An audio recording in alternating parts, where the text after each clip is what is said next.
Church, this is the Word of God for the people of God, for the glory of God. Ngayon naman po ay dadako po tayo sa pangangaral ng salita ng Diyos. Ihatid po ito ng ating butihing pastor, Pastor Ricardo Sarmiento.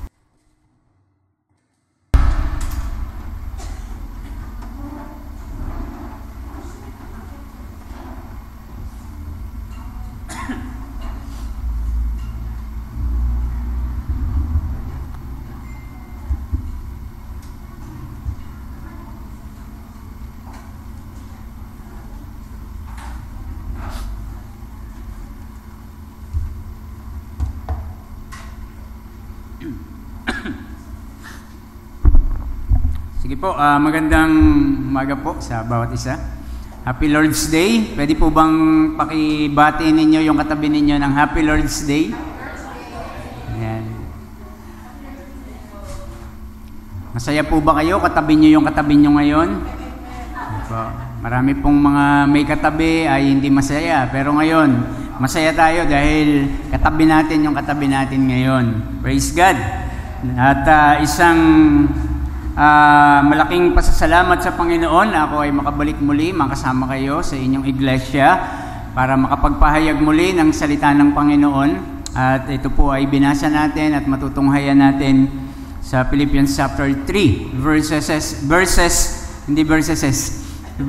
12 hanggang sa 16. No? Pero magko-concentrate tayo ng gusto sa verse 13. At salamat sa fellowship last Sunday doon sa mini sports fest na inyo pong hineld doon po sa Naligaw kami. Yung pinuntahan namin, Novaliches, Quezon City na yata tayo, doon pa kami. Layo. Oo. Pero praise God, niloob ng Diyos yun na kami po ay makapunta pa rin doon sa lugar na yon, sa Capitol, no? Kaya purihin po ang Panginoon sa fellowship.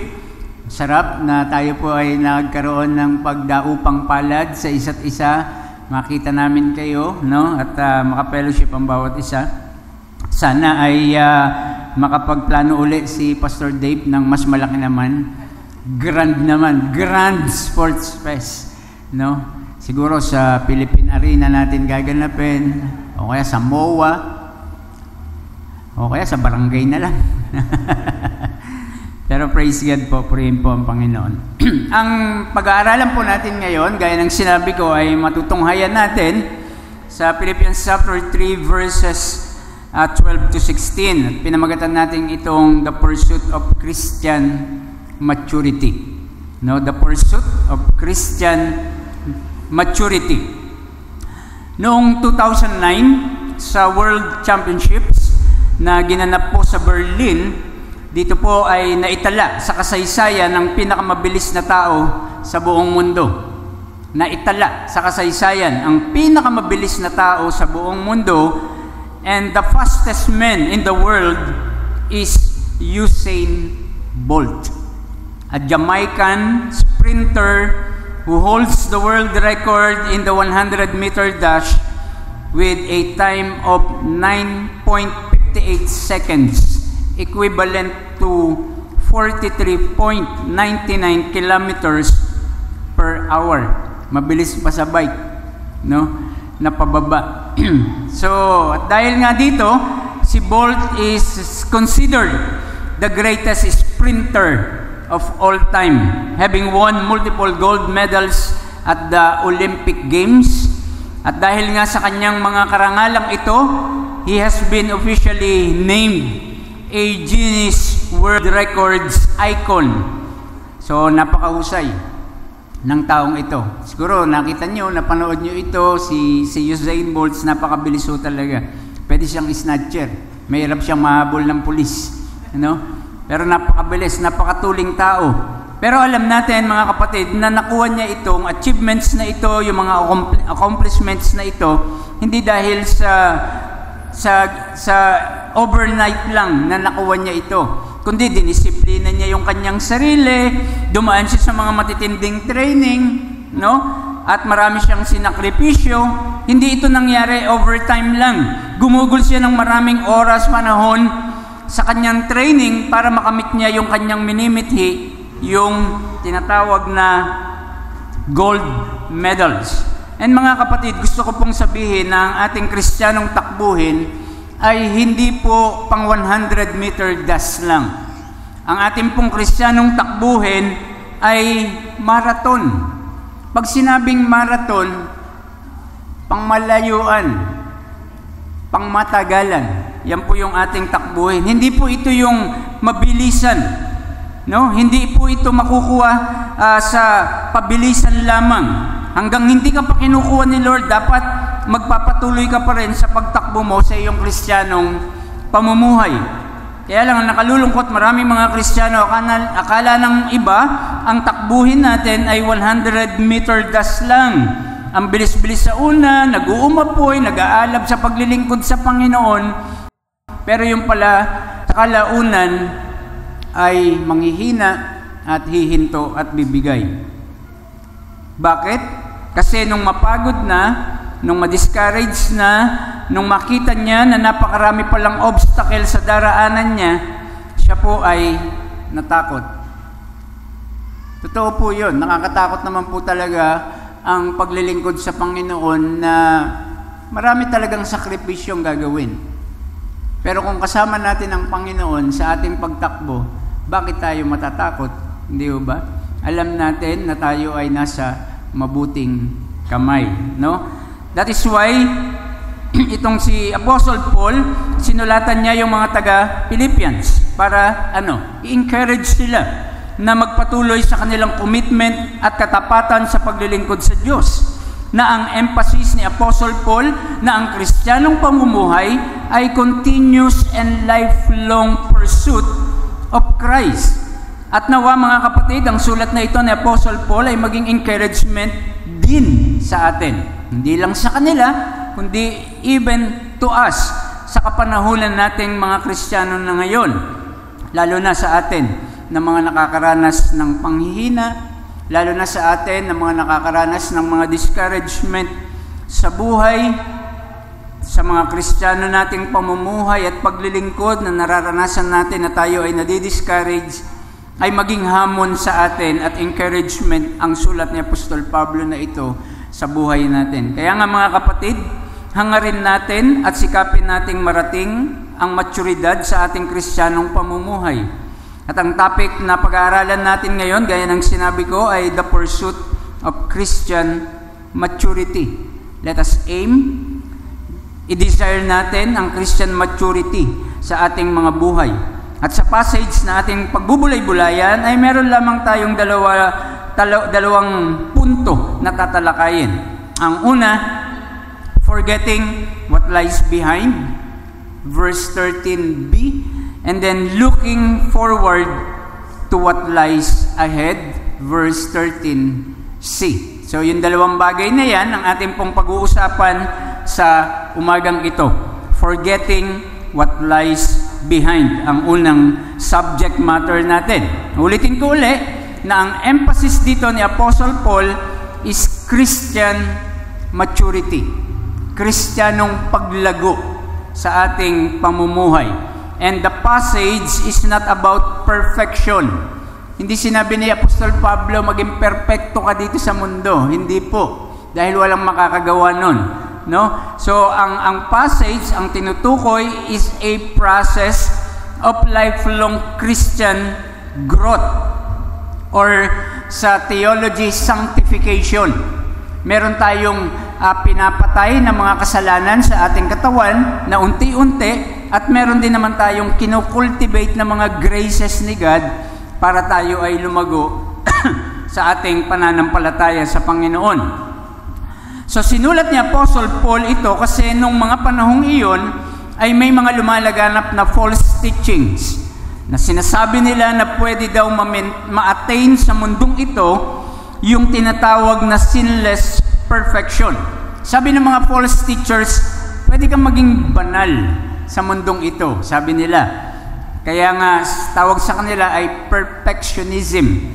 No? But alam natin, we cannot. Hindi natin kayang maging perfect sa mundong ito. Because in this age, we cannot attain the sinless perfection. But in the age to come, sa darating na panahon, pagbalik ng ating Panginoong Hesukristo, makakamtan natin yung sinless perfection pag tayo ay kasama na ng Panginoon doon sa Kanyang kaharian, sa Kanyang kalangitan. No, sa pagbabalik ng Panginoon, doon ay makakamtan natin ang perfection. But sinabi ni Apostol Pablo, may aim tayo, may goal tayo. At ano yung ginogol natin? To be like Christ, di ba? To conform in the image of Christ. Yan yung aim natin, yan yung ginogol natin dito sa mundong ito, do hindi natin makakayang ma-perfect. Pero at least, meron tayong goal, meron tayong ini-aim, meron kang dinidesire na dapat mong maging kamukha ang ating Panginoong Hesukristo. That is why ang sabi ni Apostle Paul sa verse 12.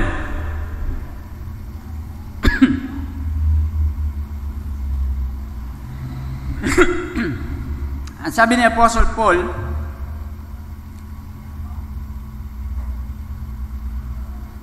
dali lang po.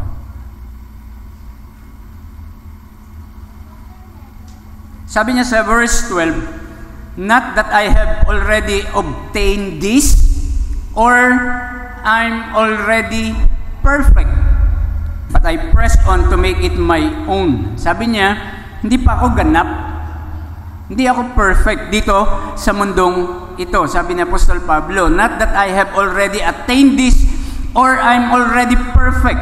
Ang sinasabi ni Apostol Pablo na hindi pa siya ganap, hindi pa siya perfect. Hindi niya sinasabi na nakamtanan niya ang mga bagay dito sa mundo na ito.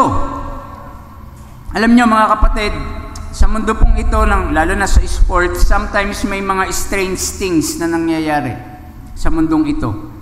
Minsan, nakapanood po ako sa TV or even sa mga social media. Kung kayo po ay mahilig sa social media, may mapapanood kayo, akala niya panalo na siya, yung pala talo pa siya. Hindi ba? Yung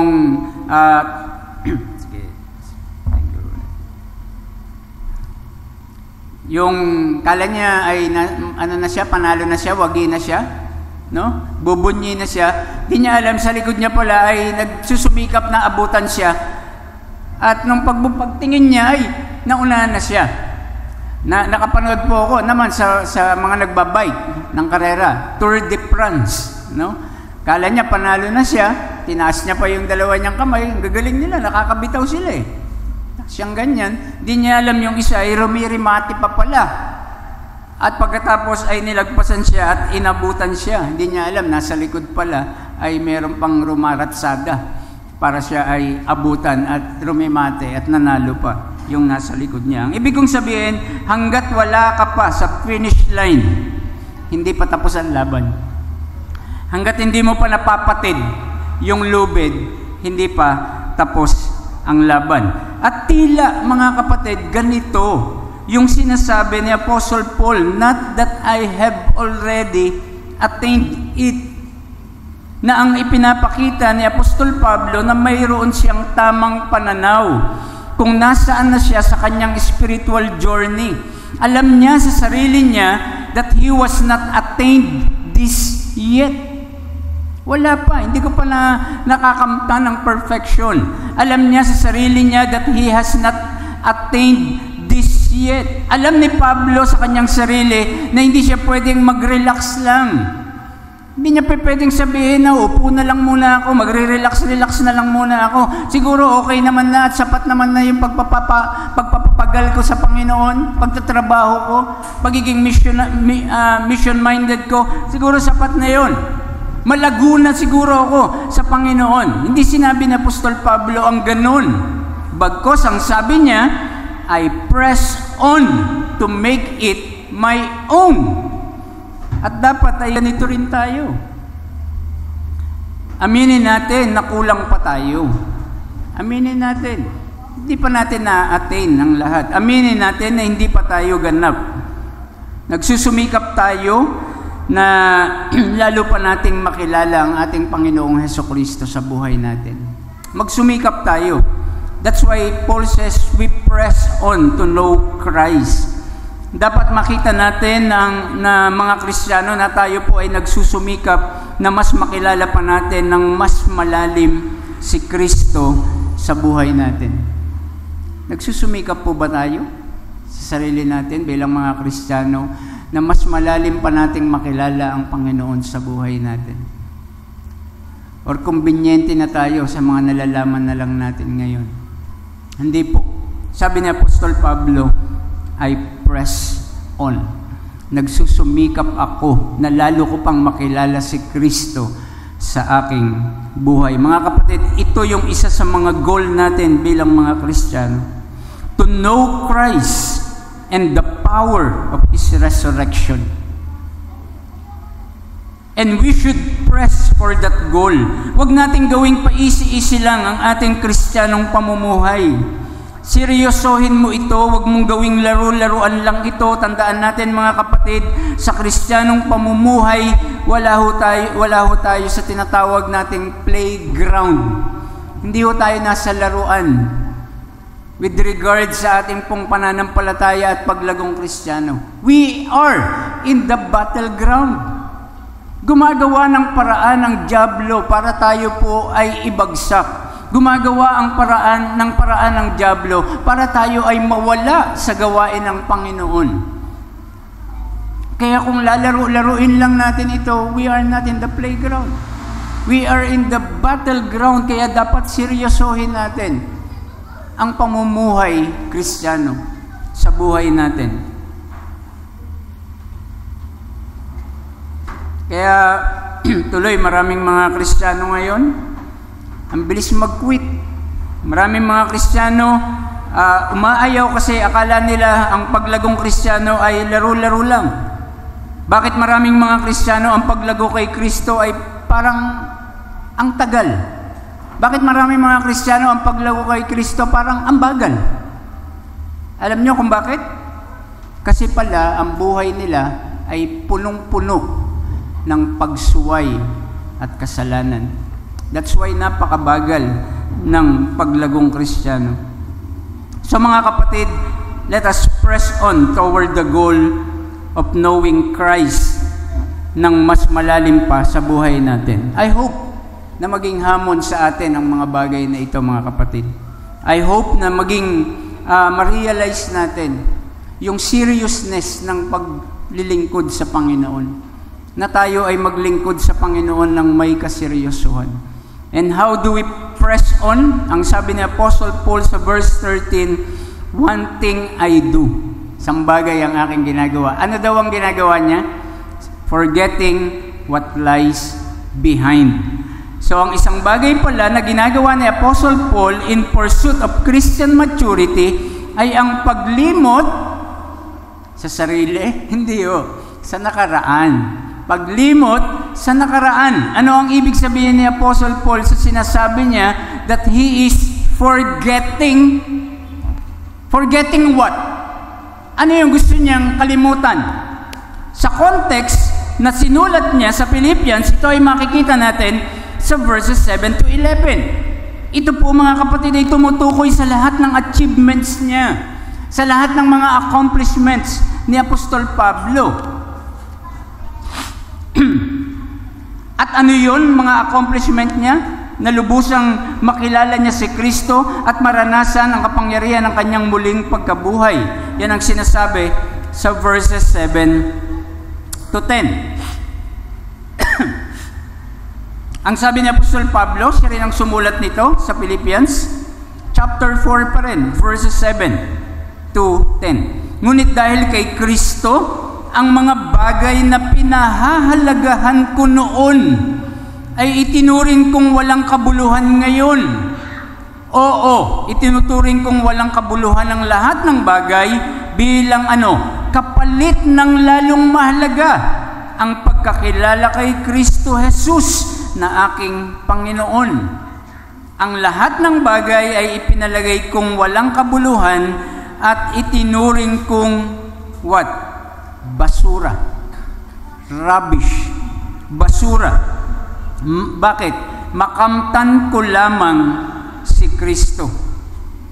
at lubos na makipag-isa sa Kanya. Ang aking pagiging matuwid ay hindi sa pamamagitan ng pagsunod sa kautusan, kundi sa pananalig kay Kristo. Verse 10, ang tanging hangarin ko ngayon, ano daw? Ay lubusang makilala si Kristo. Maranasan ang kapangyarihan ng Kanyang muling pagkabuhay, makibahagi sa Kanyang mga paghihirap at maging katulad niya sa Kanyang kamatayan. Napakaganda ng sinabi ni Apostol Pablo, mga kapatid.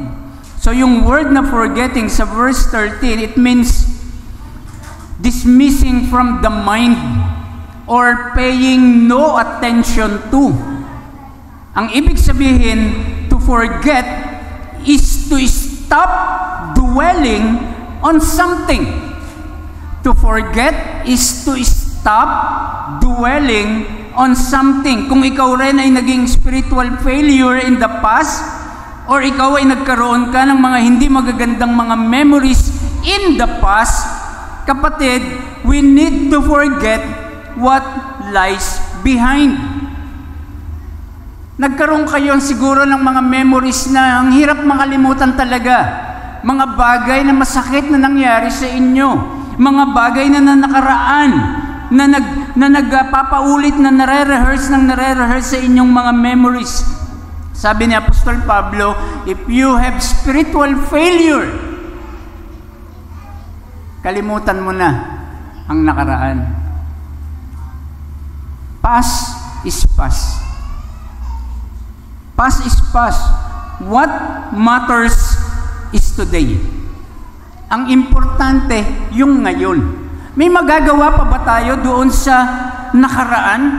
Wala na yun. Wala na tayong magagawa roon. And if we dwell doon sa nakaraan na yan, at nire-rehearse mo ng nire-rehearse sa iyong kaisipan, paano kang uusad? Paano kang magmamature? Paano kang makapaglilingkod ng walang kabigatan na dala-dala? Ang mga runners, hindi yan tumatakbo ng may mga backpack sa likod. Ang mga runners, hindi po yan tumatakbo ng may mabigat sa kanilang likod.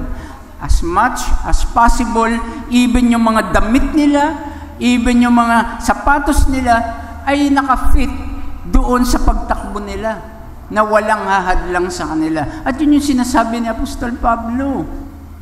Kung ano man yung mga bagay na kabigatan na humahadlang para kayo ay makapaglingkod ng gusto sa Panginoon, ang sabi ni Apostle Paul, forget it. Kalimutan nyo na yun. Wala tayong magagawa sa nakaraan. What matters most is today. Yung ngayon. Gumawa tayo na maglingkod sa Panginoon. Kapatid, ang iyong present progress ay mahalaga sa ngayon. Ang iyong patuloy na paglago at paglilingkod sa Panginoon at patuloy na makilala mo pa si Kristo ang mas pinaka-importante at mas seryoso mong dapat na gawin sa iyong buhay dahil ito ang mas pinakamahalaga na mangyari sa buhay mo. Not the past, nakaraan na yun. Kalimutan na natin yung nakaraan. Although, hindi naman talaga natin makakalimutan ang nakaraan. Nandito yun sa isip natin. Hindi natin makakalimutan. Ang sinasabi ni Apostol Pablo, do not dwell. Huwag na kayong mabuhay pa doon sa nakaraan. Tandaan natin, spiritual progress involves effort.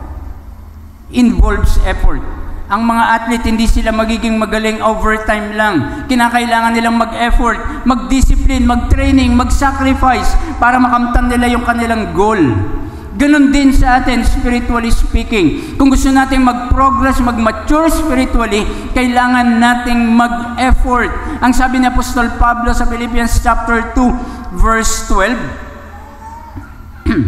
therefore, my beloved, as you have always obeyed, so now, not only as in my presence, but much more in my absence, sabi ni Apostol Pablo, work out your own salvation with fear and trembling. Ang sabi po diyan, work out Hindi sinabing work your salvation. Hindi sinabing pagtrabahuhan mo ang iyong kaligtasan. Hindi sinabi yon. Ang sabi, work out. Pag sinabing work out, nag-work out naman siguro kayo. Di ba? Nagpapalakas kayo. Yan yung work out, di ba? Pag sinabing work out, exercise. Di ba nag-exercise tayo? Nag-work out tayo? Pag sinabing work out, practice ka. Gusto mong gumaling sa basketball, di mag-practice kang mag-shoot ng mag-shoot, mag-dribble ng mag-dribble. Hindi ba? Hindi ka gagaling kung titignan mo lang yung mga nagba-basketball sa social media. Galing niya, gagayahin ko yan pag naglaro ako. Pero hindi ka naman nagpa-practice. Wala rin. Kaya nga ang sabi ng Apostol Pablo, work out your own salvation. Ibig sabihin, exercise, practice. Hindi naman sinabi na work for your salvation. At sinabi pa ng verse 23, why? Because it is God who works in them, both to the will and for His good pleasure. Mga kapatid, the Lord will help us. The Lord will empower us na magawa natin ang kalooban niya sa buhay natin. Kapatid, ang tanong sa atin, nananatili ka pa bang nagdudwell in the past? Ang sabi ni Apostol Pablo, forgetting what is behind. Forgetting what is behind.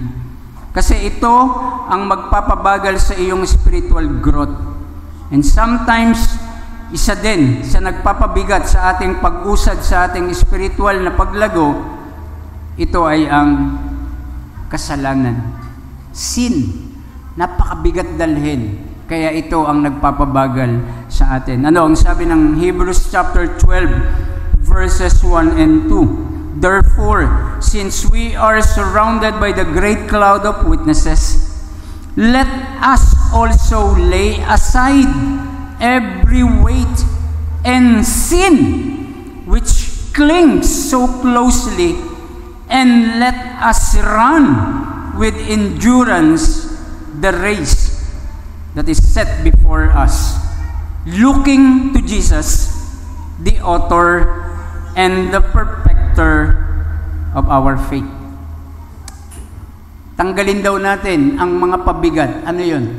Kasalanan sa buhay natin. Unti-unti, alisin natin ang mga bagay na ito sa buhay natin. Kaya nga, ang sabi ng Apostol Pablo, forgetting what is behind. Kung ano yung mga nakaraan natin na humahad lang sa atin para tayo'y makapagpatuloy sa paglilingkod sa Panginoon, it is a reminder for us to set aside or lay aside this weight. Mabigat po ito. Hindi natin to kaya. Kailangan natin ang kapangyarihan at tulong ng Banal na Espiritu. Pangalawa po, sa ating pong tatalakayin ang ating subject matter. Kanina, tinignan natin, forgetting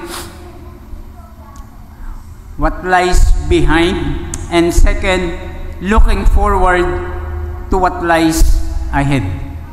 Looking forward to what lies ahead. Verse 13b na ating pong binabasa. Sabi rito, brothers, I do not consider that I have made it my own, but one thing I do. Sabi niya, forgetting what lies behind. May kasunod yun. Ang sabi, and straining forward to what lies ahead. Ano ba ang goal natin na itinuturo ni Apostol Pablo na pinagsusumikapan nating marating? Ano po ba yung goal natin? Sa verse 14, it says, I press on toward the goal to win the prize for which God has sealed me heavenward in Christ Jesus. Ano ba itong goal na ito na tina-target ni Apostle Paul?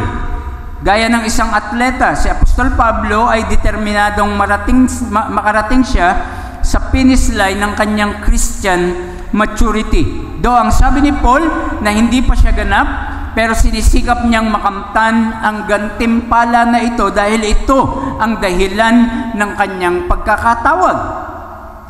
To take hold means to win.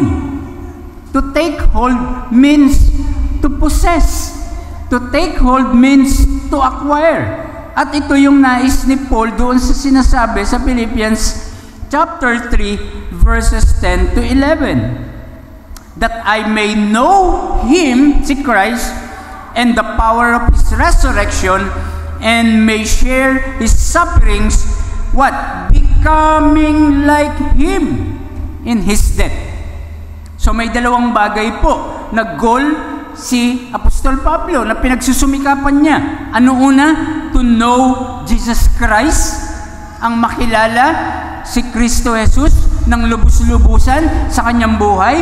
At ang pangalawa, to become like Christ, ang maging katulad din ng ating Panginoong Hesukristo. At ganito din dapat, mga kapatid, ang mithiin natin, na mas makilala pa natin si Kristo sa buhay natin.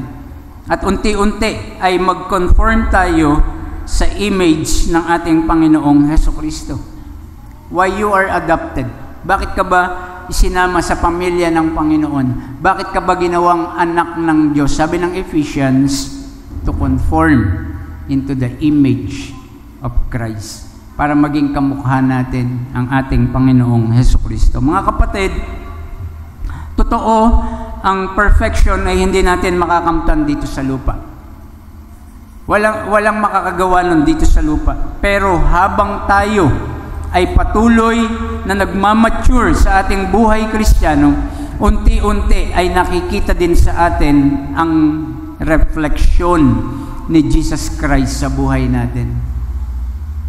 Pero kapag na-reach na natin ang ating final destination, which is yung death, we shall see Him face to face. Ito yung ating goal line. Pinaka-goal line natin. Pag natapos na ang buhay natin dito sa lupa, ang ating finish line, nawa sa pagkikita natin sa Panginoon, ang marinig natin sa Kanya, well done. Well done. Magaling na aking runner, na aking lingkod. Well done, good and faithful servant. Enter into the joy of your master. Naalala po ba ninyo ang sinabi ni Jesus sa Matthew chapter 16 verse 24, na ang sino mang nagnanais na sumunod sa akin, sabi ni Jesus Christ, you must deny yourself, take up your cross, and then follow me. Ang pagtatakwil sa sarili, pagpasan sa kanyang krus, at pagsunod kay Kristo ay mga bagay na dapat gawin ng mga Kristiyano kung sila talaga ay nagnanais na makamtan ang goal of becoming like Christ. The Christian growth cycle is ongoing. Kahit pa ano ang dumating sa atin ay dapat nakafix ang ating mga mata doon sa goal natin, which is makasama at makapiling natin ang ating Panginoong Hesukristo. That's our blessed hope sa kanyang pagbabalik, makasama natin ang ating Panginoong Hesukristo. Kaya nga dapat ay hindi tayo natatakot mamatay. Nakakatakot yung proseso kasi masakit, di ba? Lalo na kung nagkasakit ka, masakit. Pero yung mamatay ay hindi, kasi alam niyo kung bakit? Kasi pag pikit ng mata mo at pagtigil ng puso mo, nandun ka na agad sa Kanya eh. Hindi mo nga mararamdaman yung kamatayan eh. Dahil on the spot, in one snap, kapiling ka na, pagtigil ng puso mo, diretso ka na. Huwag kayo naniniwala sa mahabang tunnel na maliwanag, pagkatapos naglalakbay ka pa. Hindi ho totoo yun.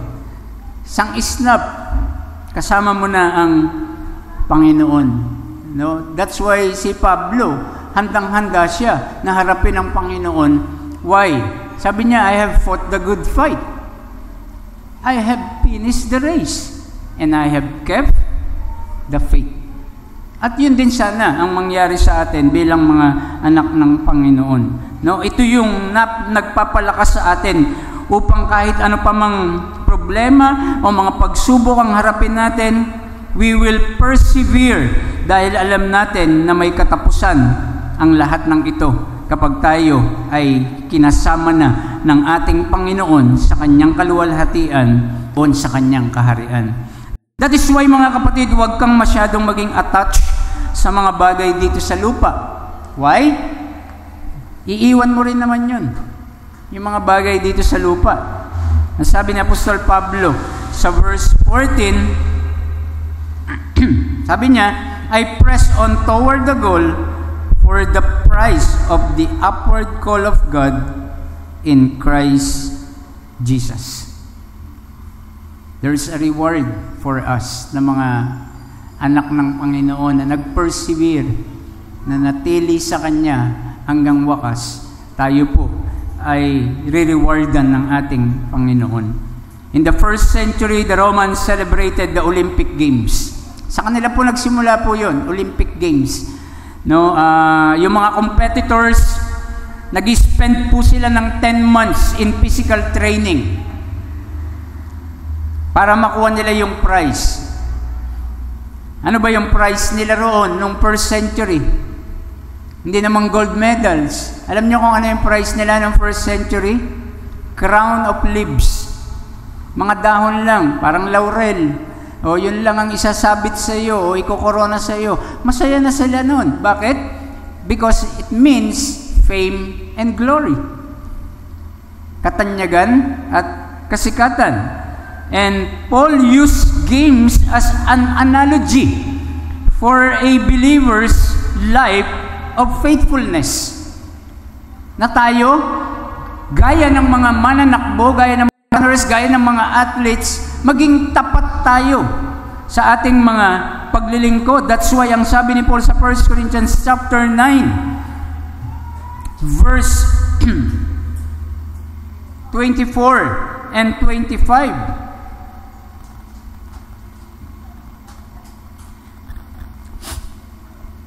Then Jesus told his disciples,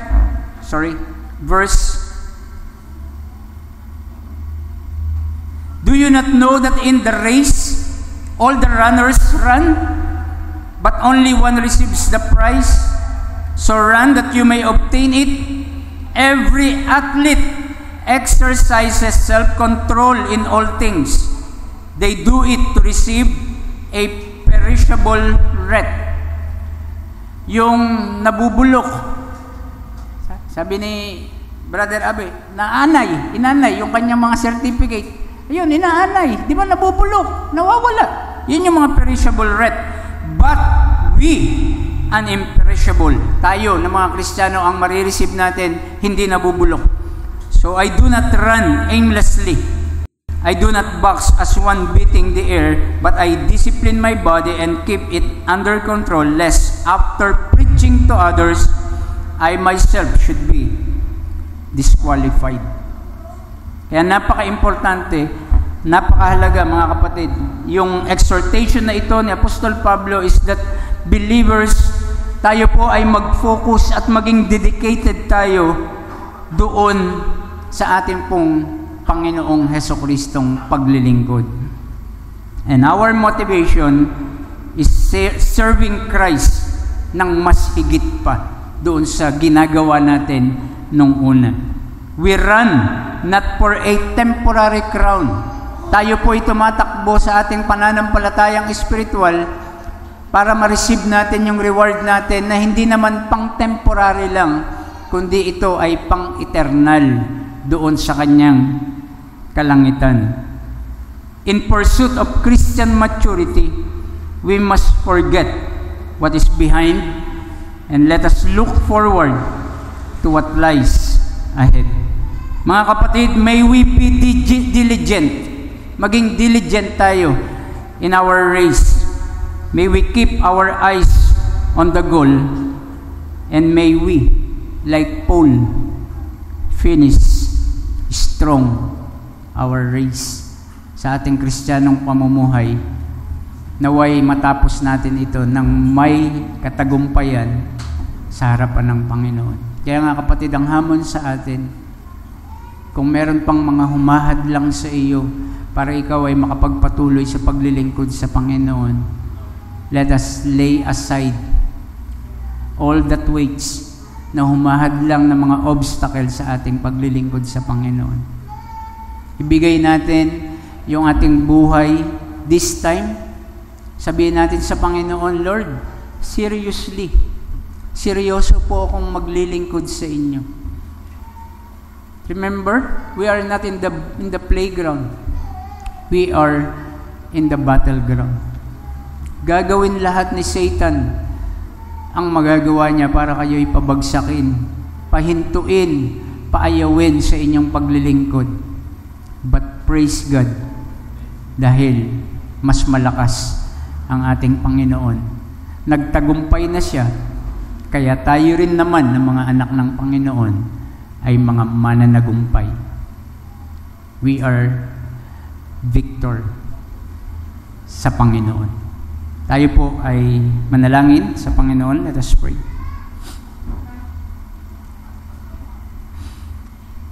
O aming Diyos, kami po ay nagpapasalamat sa inyo sa oras na ito na inyo pong ibinigay at ipinagkaloob sa bawat isa sa amin para kami, Panginoon, ay makapagsama-samang makarinig ng iyong mga salita. Salamat, Panginoon, sa mga hamon, sa mga reminder na amin pong narinig ngayon. Panginoon, hindi lamang po ito manatiling hamon, hindi lamang ito manatiling reminder sa amin, kundi, Panginoon, higit sa lahat, Panginoon, i-apply po namin ito sa aming pamumuhay bilang mga Kristiyano. Totoo, Panginoon, maraming mga hadlang kung minsan sa aming pamumuhay para kami po ay umusad sa aming Kristiyanong maturidad. Tulungan mo po kami because in our own strength, in our own wisdom, ay hindi namin ito magagawa. Pero magagawa namin ito kung kasama ka namin, Panginoon, na mag-empower sa amin, tutulong sa amin at magpapalakas sa amin para kami, Panginoon, ay makapamuhay, makapaglingkod ng mayroong tunay at kaseryosohan na paglilingkod sa iyo, Panginoon. Panginoon, salamat po dahil isang pribilehiyo para sa amin na mga Kristiyano ang mapaglingkuran ka.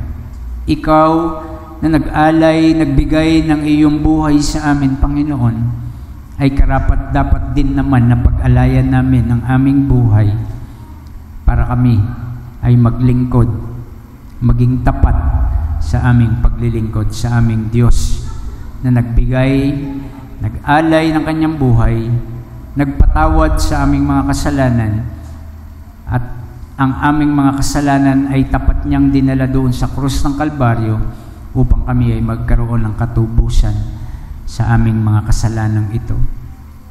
At dapat lang naman, Panginoon, na kami ay makapamuhay ng naaayon sa iyong kalooban, ng naaayon sa nais mo.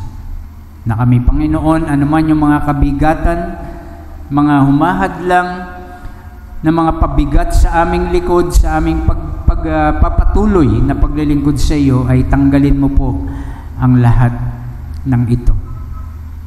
Ikaw po nawa, Panginoon, ang tumulong sa amin. Ikaw po nawa, Panginoon, ang manguna sa buhay po ng bawat kapatiran na naririto ngayon na hinamon mo ng iyong mga salita. Sa iyo ang kapurihan sa pangalan ng Panginoong Jesus. Amen.